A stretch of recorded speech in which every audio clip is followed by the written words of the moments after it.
네, 지난 시간에 우리가 성경의 땅 이집트에 관련된 이야기를 함께 살펴보았는데 이집트 부분을 또 마무리를 다 못했기 때문에 오늘 이집트 두 번째 시간 갖고 이어서 터키 지역에 관련된 이야기를 좀 해볼까 합니다. 제가 지난 시간에 우리가 살펴보았지만 이스라엘 나라는 이 앞으로 간다라고 할 때 그것을 동쪽으로 받고 뒤로 간다라고 하면 서쪽이다. 그리고 왼쪽으로 간다 하면 북쪽이고 오른쪽으로 간다고 하면 남쪽이다라는 말씀을 제가 드린 적이 있었습니다. 그래서 지도에 보는 것처럼 이렇게 90도 왼쪽으로 뉘어 놓은 지도가 이스라엘 백성들이 일반적으로 보면 좋아하는 지도다라고 말씀을 드렸습니다. 그리고 우리가 여기 이제 파란색으로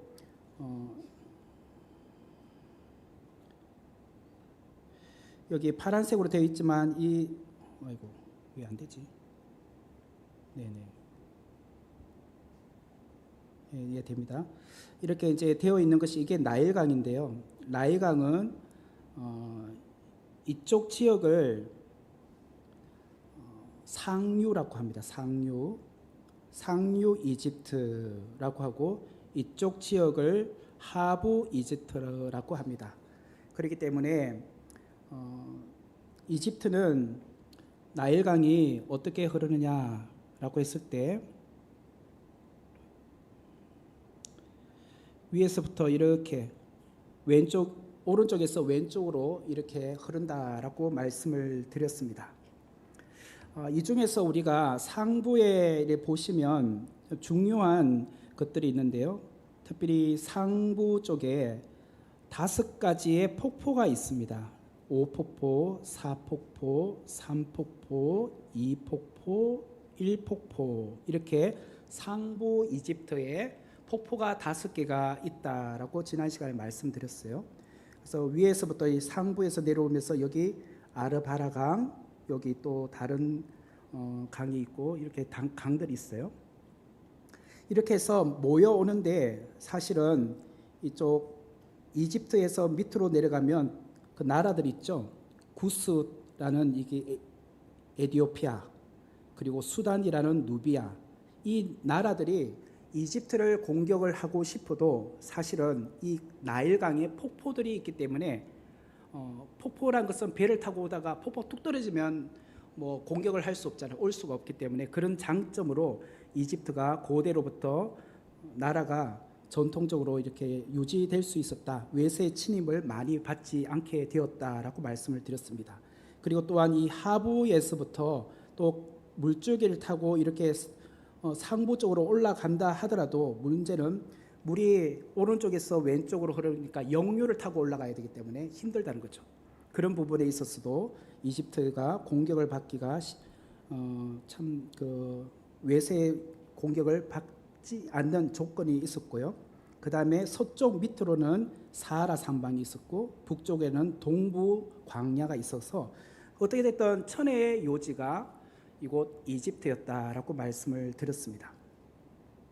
그러다 보니까 이 이집트는 고대로부터 고왕국, 중왕국, 그리고 신왕국 이렇게 오랜 기간 동안 이집트가 나름의 그런 유적들이나 모든 것이 잘 유지될 수 있었다는 거예요. 뭐 미라나 스핑거스나 그 다음에 뭐 피라미드나 이런 고대 유물들을 잘 보관할 수 있었다는 거예요. 사실은 메소포타미아 지역이 유물들이나 뭐 고대에 더 왕국이 발전을 했지만 거기는 나라들이 계속 바뀌어가게 되었다고 했잖아요. 아수르에서 그 다음에 바벨론으로, 바벨론에서 페르시아로 그런 식으로 자꾸 나라가 바뀌었지만 이집트는 오랜 기간 동안 이런 외세의 침입을 자연적인 이 조건들 때문에 받지 않을 수 있었다는 거예요.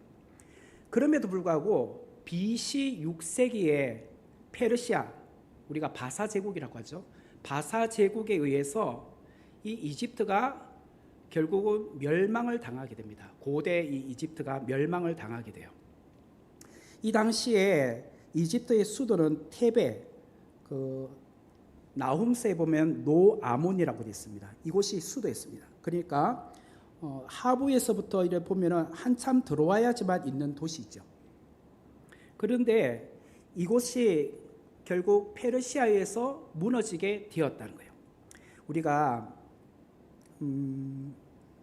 예레미야서 43장에 보면 예레미야가 애굽으로 지금 내려가는 이야기가 나옵니다. 예레미야서 43장에 보면 예레미야 선지자가 애굽으로 내려가는 이야기가 나오는데 그때 이곳 테베 지역도 방문을 합니다. 그리고 테베 지역을 조금 옆으로 가다 보면 룩소르라고 나오는데 이곳이 카르나크 신전이 있는 곳입니다. 지금 유적이 굉장히 잘 보관되어 있는데 이 유적도 예레미야 선지자가 아마도 지나가지 않았을까라고 생각을 합니다.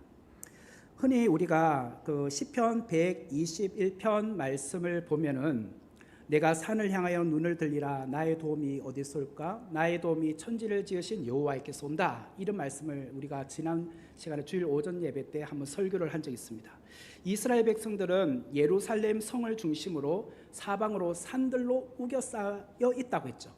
그래서 외세들이 우리 이 예루살렘을 둘러싸고 있는 외산 내산을 절대로 넘어오지 못한다. 그리고 이 예루살렘도 굉장히 견고하다라고 생각했지만 그러나 바벨론에 의해서 586년에 멸망을 당하지 않습니까? 그래서 그들은 내가 산들을 향하여 눈을 든다. 그러나 결국은 그 산들도 무너지고 나의 도움이 천지를 지으신 여호와께서 온다는 것을 깨닫게 됐어요. 마찬가지로 이집트도 오랜 세월 동안 외세의 공격을 정말 방어할 수 있었던 이 천혜의 요새를 갖고 있었지만 그러나 그 나라 역시 페르시아에 의해서 망하는 것을 보게 되었다라는 것이죠. 우리가 이어서 보시면 이거 테베는 지난 시간에 우리가 나훔서를 통해서 한번 살펴보았고요. 그 밑에 보면 여기 온이라는 곳이 있습니다. 하부의 삼각주. 다시 보시면 여기가 삼각형 모양으로 되어 있어요. 여기에 삼각주의 제일 밑에 꼭지점이 온이라고 합니다. 고대 이집트의 도시로서 온이라는 곳이 있습니다. 그리고 그 옆에 보면 고센이라는 곳이 있죠. 고센은 우리가 잘 알다시피 야곱이 그의 자식들과 함께 이곳 고센 땅에서 정착해서 430년을 살게 되지 않습니까? 근데 그 중에서도 이 온이란 곳은 어떤 곳인가? 여러분 우리 창세기 41장 45절의 말씀 우리 한번 찾아보도록 하겠습니다. 창세기 41장 45절.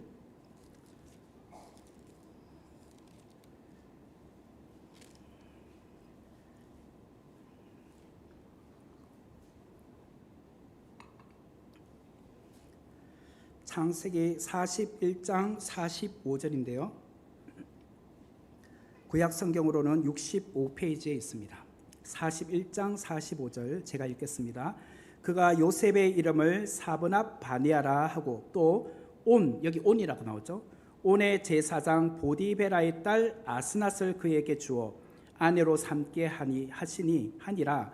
요셉이 나가 애굽 온 땅을 순찰하니라. 애굽의 바로가 요셉을 총리 대신으로 세우면서 그의 이름을 사브납 바니아라고 이름을 바꾸었습니다. 그리고 그에게 온의 제사장 보디베라의 딸 아스낫을 아내로 주었다라고 말하고 있습니다. 바로 그때 이 온, 이 동네입니다. 삼각조의 꼭지점, 거기에 있었던 도시에 있는 제사장의 보디베라라고 하는 사람의 딸이 아스낫이라는 거예요. 이 보디베라라는 뜻은 태양신이 바로 라라고 합니다. 라라고 하는데 이 태양신 라가 주신 자라는 뜻이 보디베라라는 뜻입니다. 다시 말하면 태양신 라가 주신 자가 바로 보디베라라고 하는데요. 여러분 보디베라하고 보디발 이름 비슷하죠.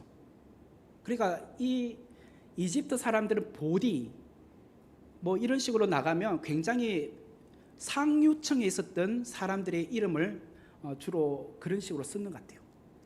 그래서 보디베라, 보디발. 보디발은 애굽의 바로의 그 시위 대장이 보디발이었죠. 그리고 요셉이 그곳에 가서 팔려서 종살이를 하게 되었던 바로 그곳이었죠. 그러면 왜 이 요셉의 장인인 보디베라가 온의 제사장이다라고 하는데, 그러면 왜 바로는 요셉에게 보디베라, 온의 제사장 보디베라의 딸 아스낫과 결혼을 시켰을까라는 거예요. 그 당시는 이 제사장은 왕족과 다름이 없었어요. 왜냐하면 제사장, 옛날에는 그렇죠, 신정일치 국가, 왕과 어떤 종교가 일치되는 그런 시스템을 많이 갖고 있었어요. 그러다 보니까 애굽의 왕들은 대개 왕비들이 제사장 가문에서 아내로 맞이를 했다고 합니다. 근데 지금 요셉이 자기의 꿈을 해몽해 줌으로 말미암아 앞으로 미래에 일어날 모든 예언들을 말해 주었잖아요. 얼마나 감사하겠습니까? 그러다 보니까 아마 온의 제사장도 그 당시에는 제사장들 중에서 좀 굵직한 제사장이었던 것 같아요. 그래서 바로가 굉장히 배려를 많이 해준 것 같아요. 그래서 보디베라의 딸 아스낫을 그의 아내로 주면서 마치 요셉을 왕족처럼 취급해 주었다는 거예요. 그런 배경으로 보시면 될 것 같아요. 그래서 여기 이제 온이라는 이것을 기억하시고, 이것이 여기서 한 11km 정도 떨어진 곳이 오늘날 이집트의 수도인 카이로가 있습니다. 온에서 한 11km 떨어진 곳에 카이로라는 수도가 있다. 그 정도 우리가 아시면 될 것 같고요. 자, 그 다음에 창세기 41장 14절에 보면은 이런 말씀이 나오는데요. 이에 바로가 보내어 요셉을 부르매 그들이 급히 그를 옥에서 내놓은지라 요셉이 곧 수염을 깎고 그의 옷을 갈아입고 바로에게 들어가니. 이게 무슨 내용이냐면 애굽의 바로가 꿈을 꾸었잖아요.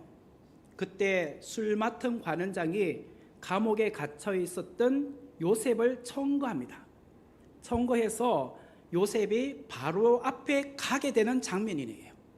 그때 요셉은 감옥에 갇혀 있었기 때문에 수염을 계속 길렀을 것이고 머리도 단정하지 않고 그런 상황에 있었지 않겠습니까? 이제 바로에게 갈 때 어떤 장면이 나오냐면 수염을 깎고 나옵니다. 수염을 깎고. 이게 굉장히 중요해요. 이 애굽은 고위 공직자들은, 특별히 이제 사제들이나 그리고 왕족들이나 귀족들은 다들 온몸에 있는 털을 깎아야만 하는 것입니다. 그래서 여러분들도 이집트 왕자나 이런 그 내용을 보면 애굽의 바로가 머리가 대머리입니다. 그거는 머리가 원래 대머리가 아니라 머리를 다 깎아야 되는 거예요. 그래서 그들은 3일마다 간격으로 모든 털을 깎아야 돼요. 그래서 눈썹조차도 다 깎는다고 합니다. 모든 털은 다 깎아요. 이게 이집트의 그 풍습이에요. 고위 공직자로 갈수록 그런 거예요. 우리도 고대에 보면 몽골 같은 나라는 뒤에 꽁지머리처럼 이렇게 쫙 하잖아요. 요 위에는 또 머리에 대머리처럼 놔두고, 그게 하나의 전통인 것처럼 이집트는 모든 털을 깎는 거예요. 눈썹조차도. 그러다 보니까 창세기 42장 8절에 보면 요셉은 그의 형들을 알아보았으나 그들은 요셉을 알아보지 못했다. 요셉이 17세의 나이 때에 애굽으로 종으로 팔려가지 않습니까? 자, 17세면 그래도 이제 우리로 말하면 고등학교 한 2학년 정도 된 나이인데, 애굽으로 내가서 한 지금 13년이 지나고 정도 지났잖아요. 지금 30살에 국무총리가 됐으니까. 그리고 나서 흉년 2년째입니다. 흉년 2년째. 그러니까 13년, 이제 15년 정도 됐네요. 15년 만에 그의 형제들을 만나는 거예요. 32살 때쯤에 만나는 거죠. 고등학교 2학년이었던 내 동생이 이제 32살 정도 되면 못 알아봅니까? 알아볼 수도 있겠죠. 얼굴 형태는 남아있겠죠. 그런데도 불구하고 요셉을 알아보지 못했다는 것은 이제 요셉은 총리가 됐잖아요. 그래서 애굽의 풍습을 따라야 되는 거예요. 머리는 당연히 빡빡 밀었을 것이고, 그리고 눈썹까지 밀은 거예요. 그리고 형제들이, 그러니까 또 그런 것도 있겠죠. 국무총리 앞에서 내가 고개를 바짝 들 수는 없죠. 고개를 팍 숙이는 상황은 되겠죠. 그럼에도 불구하고 뭐 같이 잔치상에 같이 이렇게 식사하는 장면도 나오잖아요. 뒤에 보면. 그런데도 또 요셉을 알아보지 못했던 이유는 이런 배경이 있어요. 모든 것을 다 깎았기 때문에. 긴가민가? 요셉 많이 닮았는데. 설마 이런 상황이지. 그런데도 불구하고 다 깎았으니까 아니지 이런 생각을 하는 거겠죠. 그래서 요셉을 알아보지 못했다라고 보시면 될 것 같아요. 그런데 또 재미있는 것은 이스라엘 풍습은 또 반대입니다. 애굽은 모든 틀을 깎는 것이 굉장히 높은 위치에 있는 사람들의 풍습이라면 이스라엘은 수염이든 모든 틀을 그대로 유지해야 되는 것이 풍습입니다. 지금도 중동은 가면은 수염을 그대로 기르지 않습니까? 그죠? 우리도 조선시대 때 보면 머리 상투도 하고 그대로 이제 유지하는 것처럼 창세기 27장 11절에 보니까 야곱이 그 어머니 리브가에게 이르되 내 형 에서는 털이 많은 사람이요 나는 매끈매끈한 사람인즉. 에서는요 털이 많았는데 야곱은 매끈매끈하다는 것은 아예 털이 없다는 뜻이에요. 근데 이스라엘 풍습은 털이 있어야 정상적인 사람으로 보는 겁니다. 남자라면. 털 없으면 저 사람은 비정상적이야. 뭐 왜 저렇게 곱상하게 여자처럼 생겼어? 안 좋아. 이스라엘은 털이 있어야 남자다운 거예요. 그러다 보니까 아버지 이삭이 형 에스를 더 사랑한 거예요. 분명히 부인을 통해서 리브가를 통해서 두 쌍둥이가 태중에 있을 때의 그 계시의 말씀을 남편도 알고 있습니다. 이삭도 알고 있어요. 작은 자가 큰 자가 작은 자를 섬긴다 그런 말 했잖아요. 분명히 큰 자인 에스가 작은 자 야곱을 섬긴다는 그런 계시의 말씀을 리브가가 들었습니다. 계시를 받았어요. 그러면 그것을 본인 혼자 알고 있었을까요? 당연히 아내한테도 말해주었겠죠. 남편한테도 말해주었겠죠. 이삭에게도. 그런데도 불구하고 이삭이 볼 때는 털이 많은 전통적인 정상적인 남자인 우리 아들 큰아들 에스가 더 멋있어 보이는 거예요. 그리고 또 멋있게 또 사냥도 잘 나가고 또 잡아오고. 그런데요 야곱은 매끈매끈한 사람이에요. 털도 없어. 그런데다가 집에서 요리만 하고 앉아있어. 그래 아빠가 볼 때 뭘 이런 놈이 족장으로서 후계자가 되겠냐 이런 생각을 한 거죠. 그런데다가 또 잘 속이잖아요. 그런 배경이 있다는 거예요. 그래서 25장 27절에 보니까 그 아이들이 장성함에 에스는 익숙한 사냥꾼이었으므로 들 사람이 되고 야곱은 조용한 사람이었으므로 장막에 거주하니. 이게 틀과 관련된 이야기입니다. 그런데 열왕기하 2장 23절에 보니까 엘리사가 대머리였어요. 거기서 베델로 올라가더니 그가 길에서 올라갈 때에 작은 아이들이 성읍에서 나와 그를 조롱하여 이르되 대머리여 올라가라 대머리여 올라가라 하는지라. 이 자리에 계시는 우리 이런 분들에게 정말 죄송합니다. 저는 제가 여러분에게 하는 말이 아니라 성경에서 하는 말이에요. 여기서 아이들이 엘리사가 대머리인데 대머리인 엘리사 선지자를 보고 놀렸어요. 이게 있잖아요. 머리에 털이 없다는 것은 수염이 없다는 것은 비정상으로 보기 때문에 이스라엘 사회에서 이런 배경에서 조롱하는 거예요. 그냥 대머리이기 때문에 조롱한 게 아니에요. 그 당시에 뭐 대머리가 한두 명이겠습니까? 그럼에도 불구하고 이런 것은 이스라엘은 풍습적으로 털이 있는 사람을 정상적인 사람으로 보는데 대머리니까 비정상으로 보는 거예요. 비정상. 이런 배경에서 우리가 보시면 된다. 자, 이어서 다시 이집트를 보면은 이집트는 상부 이집트와 이렇게 해서 이쪽 지역을 상부 이집트 그리고 이쪽을 하부 이집트라고 했습니다. 자, 그러면은 상부 이집트가 힘이 더 셀까요? 하부 이집트가 힘이 더 셀까요? 상부일까요? 하부일까요? 주로 전에 제가 메소포타미아에 있는 북쪽이 아수르인가요? 바벨론인가요? 아수르, 밑에 쪽이 바벨론이에요. 아수르하고 바벨론 중에 초기에 누가 더 먼저 제국을 일으켰죠? 아수르예요. 다시 말하면 조금 더 가난한 나라가 생존에 강하잖아요. 그래서 그쪽이 더 강해요. 상부 쪽이 사실은 농토가 더 없습니다. 하부 쪽이 좀 더 기름진 땅이 많아요. 그래서 기름진 땅에 있는 사람들은 도시가 집중적으로 되어 있지 않습니다. 흩어져 있어요. 뭐 이곳저곳 그냥 흩어져 있지만 상부는 달라요. 왜? 상부를 보세요. 이 나일강 줄기를 따라서 여기 막 도시들이 줄기를 따라서 계속 포진되어 있잖아요. 그래서 위에서부터 공격해 내오면서 한 나라씩 한 도시씩 다 점령하면서 이게 한 부족 연맹처럼 만들어 가는 겁니다. 그러면서 점점 밑으로 내려가면서 하부 쪽의 도시를 점령해 나갔다는 거죠. 상부 이집트가.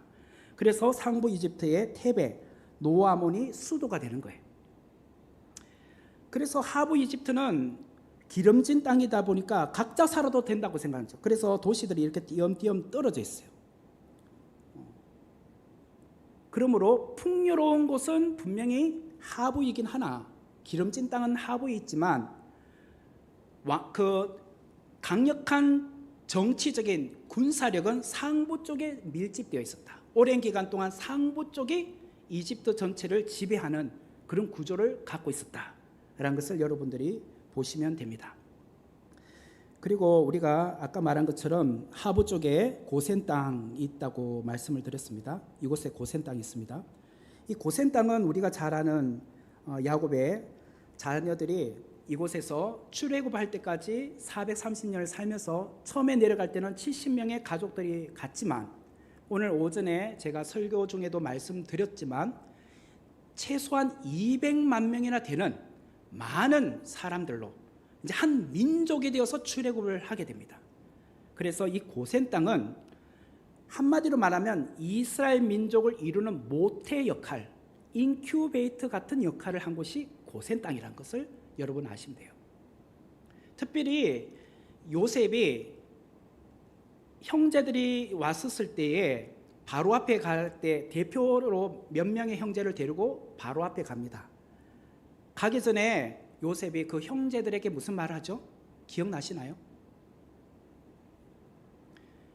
왕이 당신들에게 뭐 벼슬 한 자리라도 주려고 하거나 하면은 절대로 그렇게 말하지 마세요. 우리는 원래부터 목축업하던 사람이니까 우리는 그냥 고센 땅에서 그냥 목축업을 할 수 있도록 그냥 허락해 달라고 그렇게 말하라고요.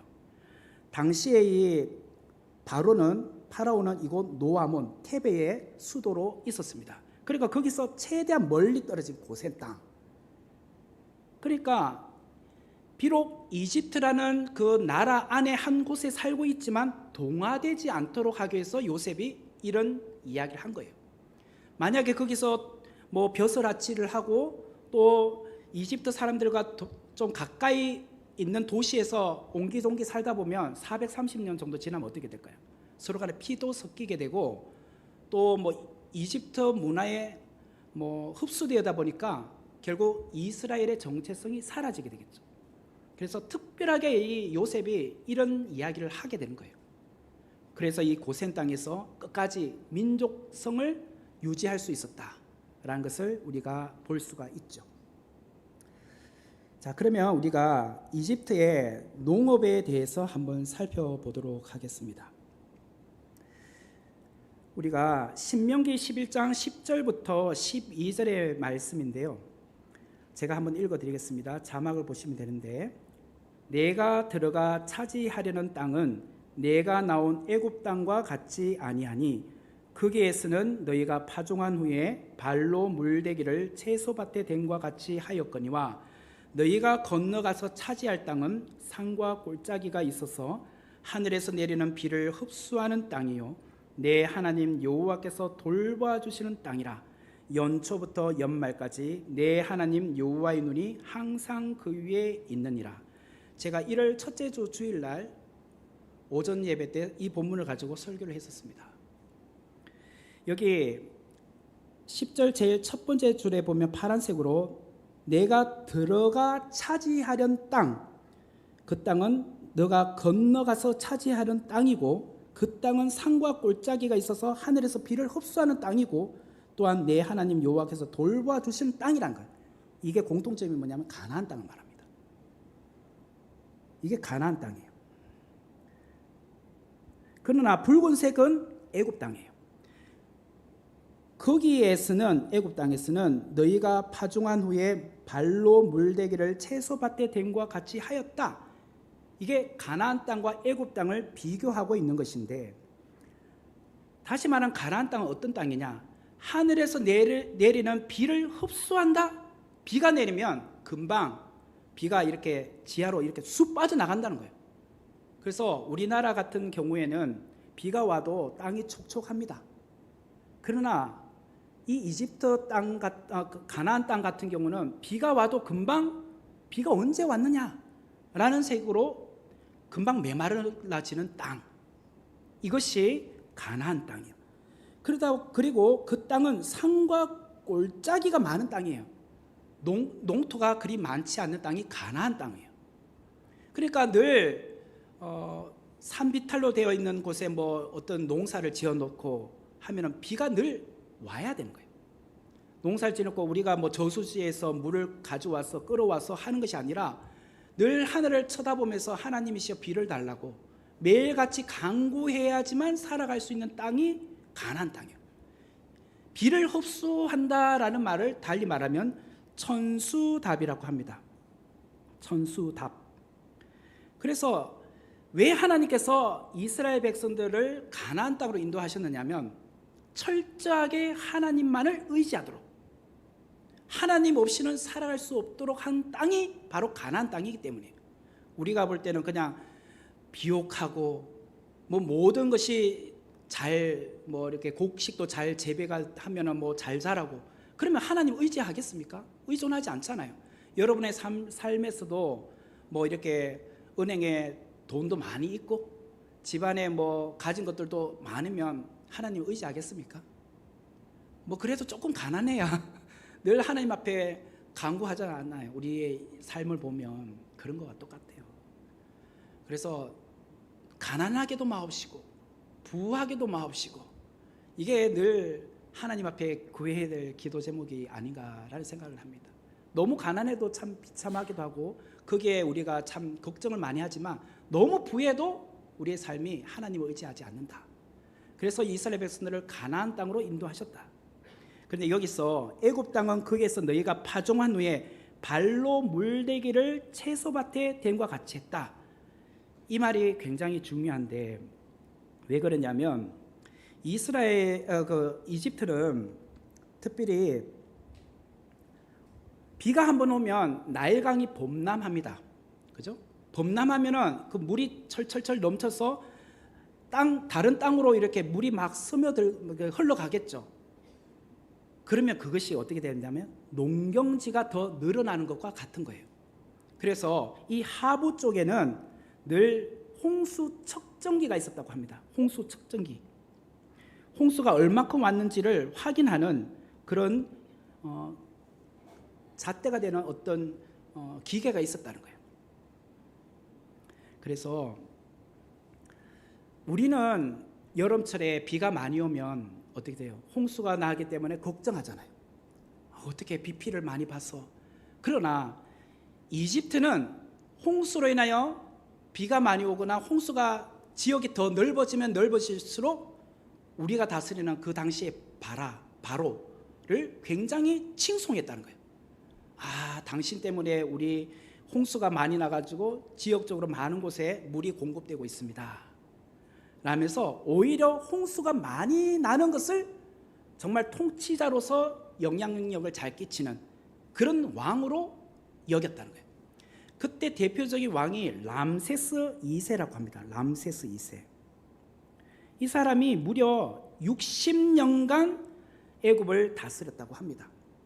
그러니까 이때는 최고의 이 이집트 강국이었다고 해요. 그래서 어느 나라도 쳐들어올 수 없었다고 해요. 그러다가 이 사람이 죽고 람세스 이제 2세가 죽고 3세가 왕이 되었어요. 3세가 되었을 때에 어떤 일이 일어났냐면 이 가나안 쪽에 있었던 그 블레셋 민족이 있었어요. 블레셋 족속이 있어요. 이 사람들이 호시탐탐 이곳 하부 이집트, 이곳이 기름진 땅이기 때문에 이곳에 와서 정착하고 싶었단 말이에요. 그래서 부친이 있었던 람세스 2세는 워낙 이 이집트가 강했지만 이제 그 아버지가 죽었으니 조금 나라가 약해지지 않겠습니까? 블레셋은 해양 민족이에요. 해양 민족.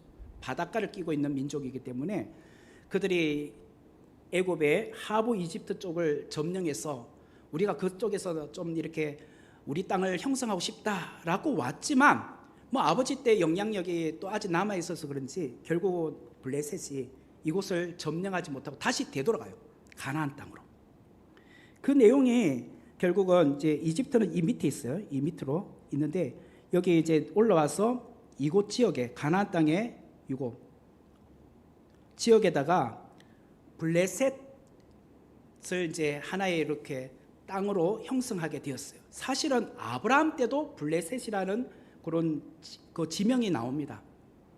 이때는 구 블레셋이라고 합니다. 구 블레셋. 그러다가 언제 성경에 보면 블레셋이란 족속이 활발하게 이스라엘 사이에 이렇게 성경에 좀 집중적으로 나오느냐면 엘리 제사장, 그리고 뭐 홈리와 비나스 있죠. 그러다가 사울 왕, 다윗 왕, 이때가 블레셋이 활발하게 이스라엘과 막 서로 이렇게 대치하고 그런 이야기들이 많이 나와요. 그 전부터 블레셋이 있긴 있었어요. 그러다가 다윗 때 이때를 신블레셋이라고 합니다. 신블레셋. 그래서 이 이야기하면서 제가 여러분에게 재미있는 이야기를 하나 할게요. 다윗 때에 블레셋 장수 골리앗 이야기 나오죠. 골리앗 이야기를 나오는데 여러분 사무엘상 17장 40절 말씀을 보면은 손에 막대기를 가지고 시내에서 매끄러운 돌 5개를 골라서 자기 목자의 제구 곧 주머니에 넣었고 손에 물매를 가지고 블레셋 사람에게로 나아가니라 라고 다윗이 말합니다. 처음에 다윗이 군대의 어떤 일원은 아니었잖아요. 20세 미만이었어요. 그래서 위에 있는 형 3명이 블레셋과의 전쟁 때 전쟁에 참여하고 있었을 때에 아버지 이새가 형들의 안부를 묻기 위해서 다윗을 한번 보내보는 거죠. 전쟁터에. 그랬더니 저 적군 쪽에 어떤 키가 장대한 어떤 사람이 이스라엘 하나님을 모독하고 있는 거예요. 근데 이스라엘 그 군인들은 아무도 그 사람 앞에 나가서 전쟁을 이렇게 막 하기를 원하는 그 골리앗 장군 앞에 나가는 사람이 아무도 없었던 거예요. 그래서 다윗이 용감하게 내가 나가겠다고 하잖아요. 그때 사울 왕이 불러서 그러면 내가 입고 있는 이 갑옷, 그 다음 투구, 칼 챙겨줄 때 한번 입고 나가봐 했더니 자기 몸이 안 맞잖아요. 그래서 결국은 다윗이 평소에 자기가 장점으로 갖고 있는 물매를 가지고 나갑니다. 자, 여기서 시내가에 가서 매끄러운 돌 5개를 골라와요. 자, 그러면 왜 다윗은 물맷돌 5개를 가지고 나갔을까요? 이게 여러분에게 드리는 질문입니다. 5개의 의미가 뭘까요? 네? 자기 마음대로 눈에 5개만 제일 미끈미끈했으니까.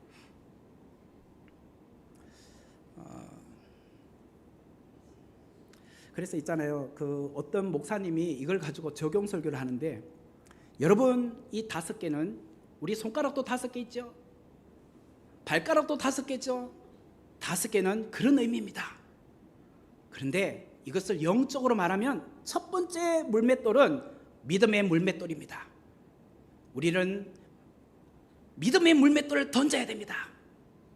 또 두 번째 돌은 소망의 물맷돌입니다. 소망의 물맷돌을 골리앗과 같은 적군에게 던져야 됩니다. 세 번째는 사랑의 물맷돌입니다. 네 번째는 충성의 물맷돌입니다. 5번째는 봉사의 물맷돌입니다. 이렇게 설교했어요.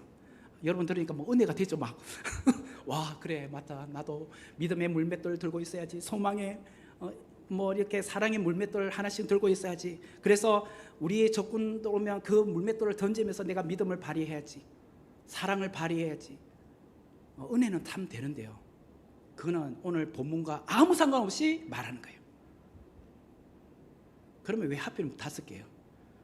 우리 김명호 권사님이 눈에 보여서 자기 마음대로 5개를 했다. 혹시 골리앗 장군을 하고 하다가 싸우다가 실수로 놓치면 그 다음 돌 써야 되니까 최소한 5개는 가져가야지. 3세판 하면 안 되니까 한 5개 정도를 여유 있게 가져가서 해야겠다. 이런 건가요?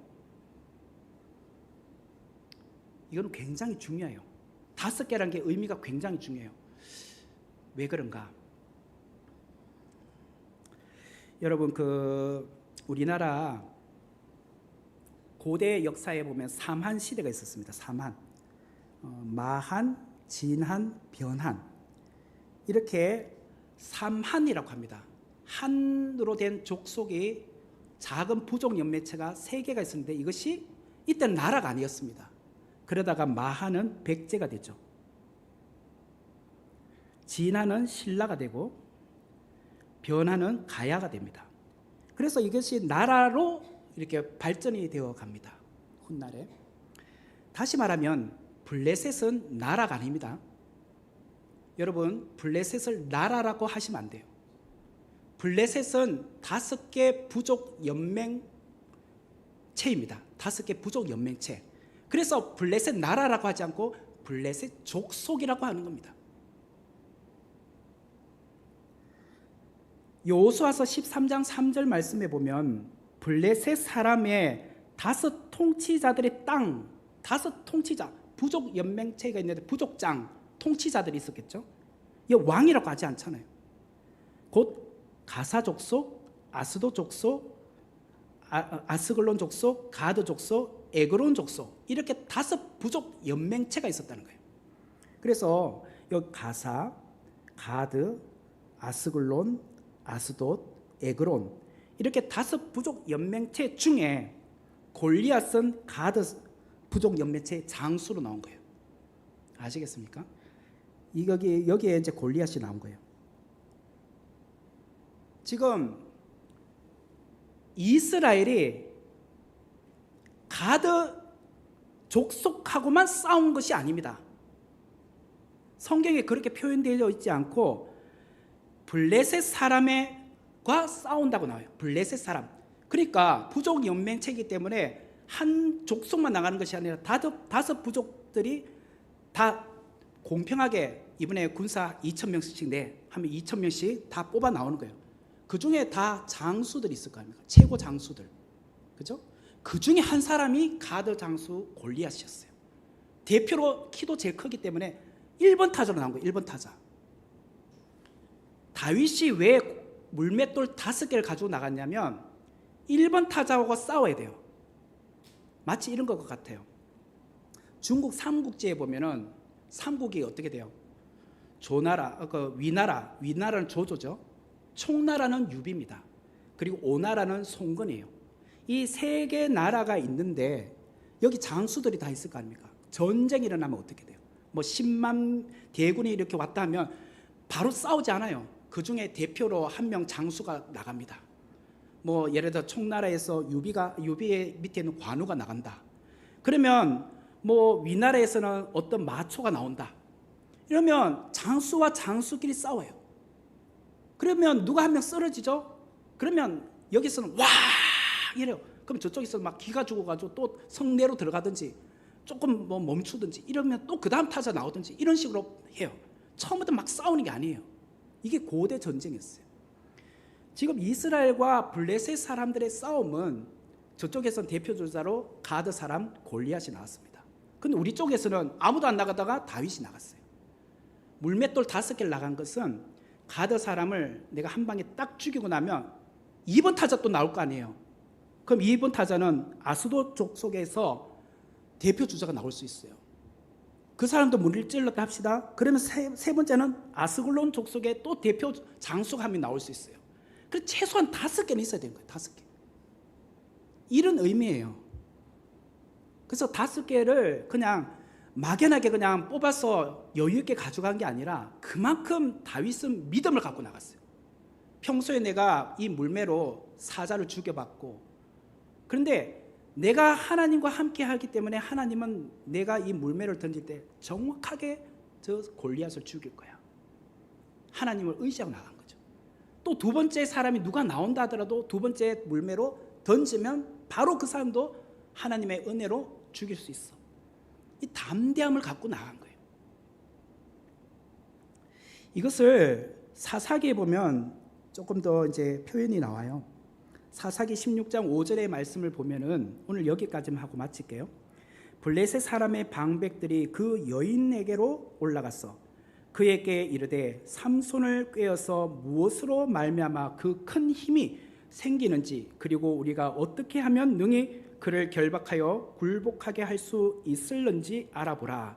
그리하면 우리가 각각 은 1,100개를 네게 주겠다. 이 여인은 누구냐면 들릴라예요.